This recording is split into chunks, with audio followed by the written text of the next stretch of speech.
Well, I've put together a couple of collages with some pictures that are meaningful to me. So let me go over some of these pictures and explain some things about me.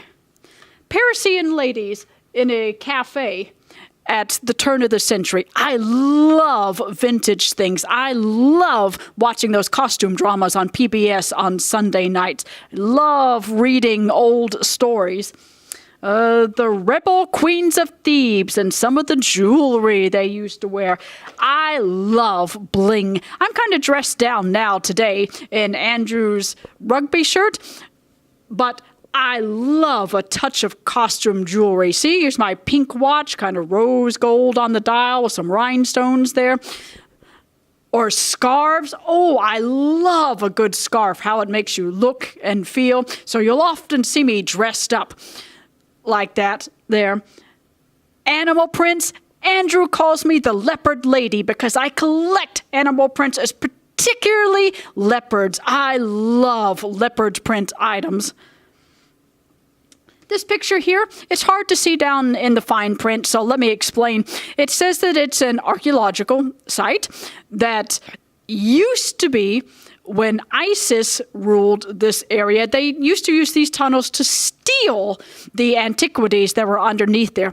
Now that ISIS has been kicked out, though, archaeologists use it to try and get the antiquities out to take them to museums so they can properly be preserved.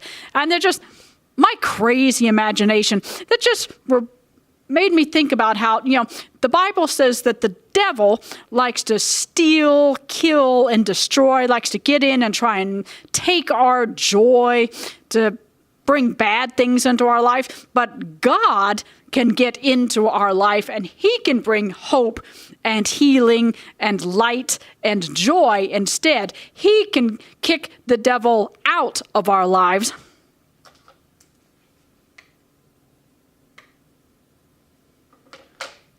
So the second picture, my favorite picture on both collages. This is from the back of one of Oprah's magazines, her column, What I Know for Sure. She was reflecting on how her dear friend and mentor, Maya Angelou, had just passed away.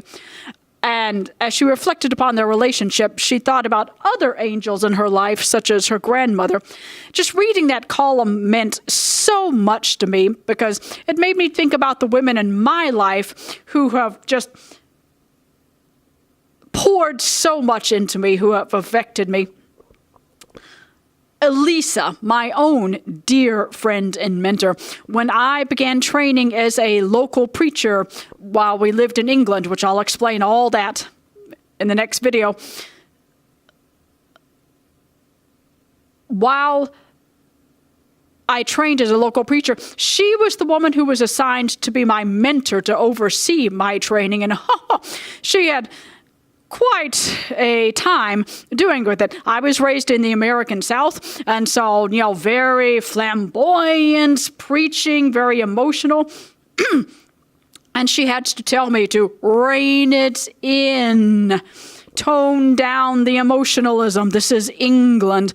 Well, I did not want to do that, but then God got a hold of me and reminded me, what did Paul say? All things to all people. That for this season, he had planted me in England. And so if I wanted to communicate his word effectively, I needed to be English for a while.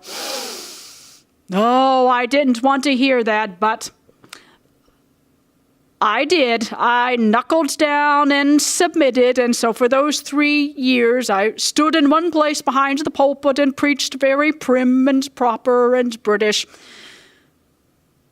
Yes, so Elisa and I are still friends. She and Andrew and I are still friends to this day. When we go back to England, we still make a point of going to her house and visiting. So she has just shaped me so much. My grandmothers, my mother's mother.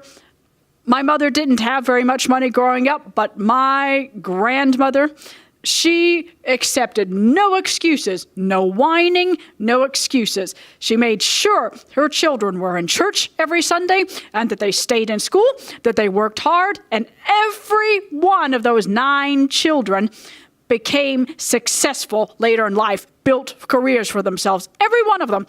Church was a priority for her and my grandfather. My grandfather built that church building with his hands and then later served as a deacon and elder in there for many years. My grandmother, along with them, it didn't matter if there were 6 feet of snow over the ground. If somebody opened that church building and they had a service, she and my grandfather was there.